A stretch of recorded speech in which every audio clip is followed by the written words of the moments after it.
ఇవాళ మూసీ పరివాహక ప్రాంతంలో పర్యటించనున్నారు BJP leaders. CM Revanth Reddy సవాల్ను స్వీకరించి మూసీ బాధితులకు అండగా ఒక రాత్రి బస్తీల్లో నిద్ర చేయాలని నిర్ణయించారు. ఇవాళ సాయంత్రం 4 గంటల నుండి రేపు ఉదయం 9 గంటల వరకు మూసీ బాధితులతో బస్తీల్లోనే ఉండనున్నారు. సాయంత్రం డిన్నర్, రేపు బ్రేక్ఫాస్ట్ చేయనున్నారు. అంబర్పేట తులసీనగర్లో BJP state chief Kishan Reddy, Rajendranagar Hyder Shah కోట్లో ఎంపీ కొండా విశ్వేశ్వరరెడ్డి, ఓల్డ్ మలక్పేట్లో ఎంపీ లక్ష్మణ్ ఉంటారు. వీరితో కమలానగర్లో మాజీ ఎమ్మెల్యే చింతల రామచంద్రారెడ్డి, వీరితో పాటు ఉప్పల్లో మాజీ ఎమ్మెల్యే ఎన్వీఎస్ ప్రభాకర్తో పాటు సిటీలోని పలు చోట్ల కమలం నేతలు బస్తీల్లో నిద్ర చేస్తారు. మూసీ పరివాహక ప్రాంతాల్లో బీజేపీ నేతల టూర్కు సంబంధించి మరిన్ని అప్డేట్స్ సత్యం లైవ్ లో అందిస్తారు. సత్యం, డీటెయిల్స్ ఏంటి? మూసీ పునర్జీవంపై రాష్ట్ర ప్రభుత్వం చాలా సీరియస్గా తీసుకుంది. ఈ ప్రాజెక్టును రాష్ట్ర ప్రభుత్వం మొదటి ఫేజ్ కూడా టెండర్లు పిలవడానికి ఏర్పాటు చేస్తుంది. ఇక ప్రతిపక్షంలో ఉన్న బీజేపీ, బీఆర్ఎస్ ఈ ప్రాజెక్టు విషయాన్ని స్వాగతిస్తున్నాం. కానీ మూసీ బాధితులు ఎవరైతే ఉన్నారో వారి ఇల్లు కూలగొడితే మేము అడ్డుకొని తీరుతామంటూ కూడా బీజేపీ చాలా రోజులుగా ప్రభుత్వాన్ని సవాల్ చేస్తూ డిమాండ్ చేస్తూ వస్తుంది. అయితే తాజాగా ఇటీవల ముఖ్యమంత్రి రేవంత్ రెడ్డి మూసీ బాధితులతో మూసీ పరిసర ప్రాంతాల్లో విపక్ష నాయకులు ఒకరోజు బస చేస్తే వారి కష్టాలు తెలుస్తాయంటూ సీఎం రేవంత్ రెడ్డి చెప్పడంతో సీఎం రేవంత్ రెడ్డి సవాల్ను బీజేపీ స్వీకరించింది. ఒక్కరోజు పాటు అంటే ఈరోజు సాయంత్రం నుంచి రేపు ఉదయం 10 గంటల వరకు మూసీ పరిసర ప్రాంతాల్లో కాలనీల్లో రాత్రి నిద్రించడానికి బీజేపీ కార్యక్రమం తీసుకుంది.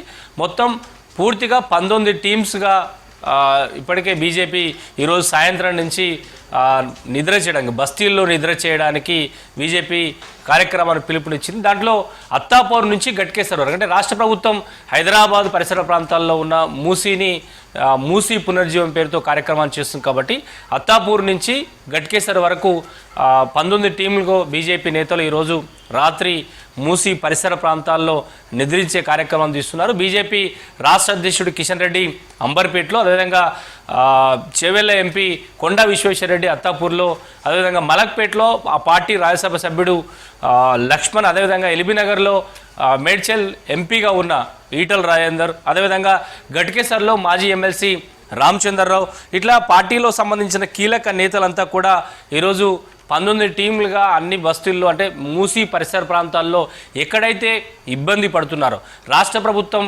ఎక్కడైతే మార్కింగ్ చేసిందో ఆయా ప్రాంతాల్లో బీజేపీ నేతలు ఈరోజు బస్తీ నిద్ర చేయడానికి కార్యక్రమాన్ని పిలుపునిచ్చారు.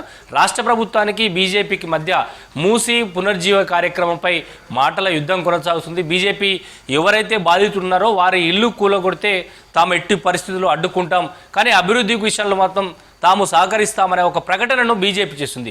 కాంగ్రెస్ పార్టీ బీజేపీలో 2 నాలుకల ధోరణి ఉంది.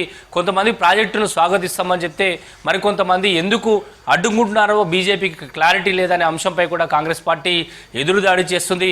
ఈ అంశంపై కేంద్రం అభివృద్ధి విషయంలో కేంద్రంలో అధికారంలో ఉన్న బీజేపీ అనేక కార్యక్రమాల కోసం ఇతర రాష్ట్రాల్లో నిధులు ఇస్తుంటే ఎందుకు తెలంగాణలో మూసీ పునర్జీవం కోసం కాంగ్రెస్ ప్రభుత్వం చేస్తున్న సంక్షేమ కార్యక్రమాన్ని అభివృద్ధిని ఎందుకు అడ్డుకుంటుందనే అంశాన్ని కూడా కాంగ్రెస్ పార్టీ సవాల్ విసురుతుంది. ఇక ఇటు విపక్షంలో ఉన్న బీఆర్ఎస్ అదేవిధంగా బీజేపీ 2 పార్టీలు ఈ అంశంపై మూసీ పునర్జీవ కార్యక్రమంపై ఇక్కడ అక్రమాలు జరుగుతున్న అంశంపై ఇప్పటికే ఆరోపణలు చేస్తున్నారు. కానీ బీజేపీ బీఆర్ఎస్ కంటే ముందుగా హైదరాబాదులో దాదాపు బీజేపీకి పట్టున్న గ్రేటర్ హైదరాబాద్లో ఎక్కువగా అంటే అత్తాపూర్ నుంచి అంటే మేడ్చల్, అదేవిధంగా చేవెళ్ళ, మేడ్చల్, సికింద్రాబాద్ పార్లమెంటు ఈ 3 పార్లమెంట్లో ఎక్కువగా మూసీ ప్రాజెక్టు రాష్ట్ర ప్రభుత్వం చేపడుతుంది. కాబట్టి ఈ పార్లమెంట్ సీట్లు అదేవిధంగా అసెంబ్లీ స్థానాలు కార్పొరేట్ స్థానాలు బీజేపీకి ఎక్కువగా ఉన్నాయి. బట్టి ఆ మూసీ పరిసర ప్రాంతాల్లో ఇబ్బంది పడుతున్నా ఎవరైతే